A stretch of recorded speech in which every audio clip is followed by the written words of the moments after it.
Automašīnas griezes spēku uz riteņiem pārveido kustīgs savienojums, kuru savieno krusteniski šarnīri vai kardāns. Mēs rādīsim, kā pareizi izgatavojam kardānus. Ievērojot nepieciešamos izmērus, nogriež cauruli. Kardāniem izmanto speciālas bezšuvju caurules. Pareizai caurules izvēlē ir būtiska nozīme, jo caurule ne tikai savieno kardāna elementus, bet darbojas arī kā drošinātājs, kas izslēdz tālākus transmisijas lūzumus, ja nosprūst kāds no transmisijas elementiem, vai automašīna vienkārši nobuksē. Caurules galu novirpo noteiktā leņķī, izveidojot vietu metināšanas šuvei.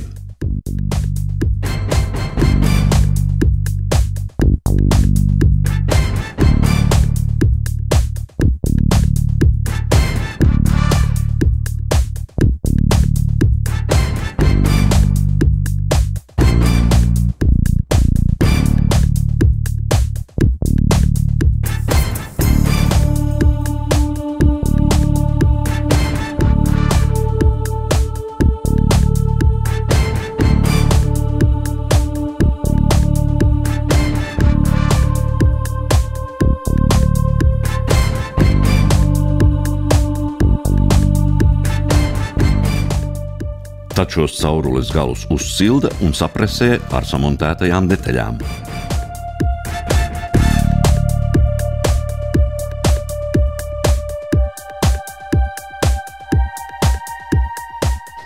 Tad kardānu ievieto metināšanas stendā un izlīdzina.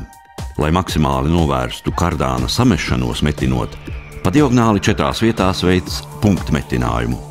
Metināšanas uzgali uzstāda pareizā leņķī pret kardāna aslīniju, ieregulē pareizo strāvas stiprumu, spriegumu, kardāna griešanās ātrumu un sāk metināšanu.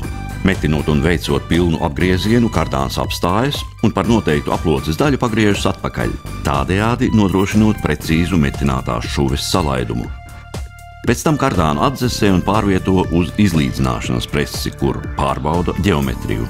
Ja mešana parādās, to izlīdzina līdz minimumam un kardānu pārvieto uz balansēšanas stendu.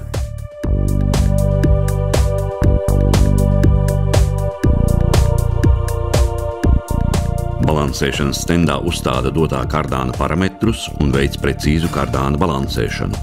Lai izslēgtu kardāna disbalansu, balansiera uzstādītajās vietās piemetina atsvarus.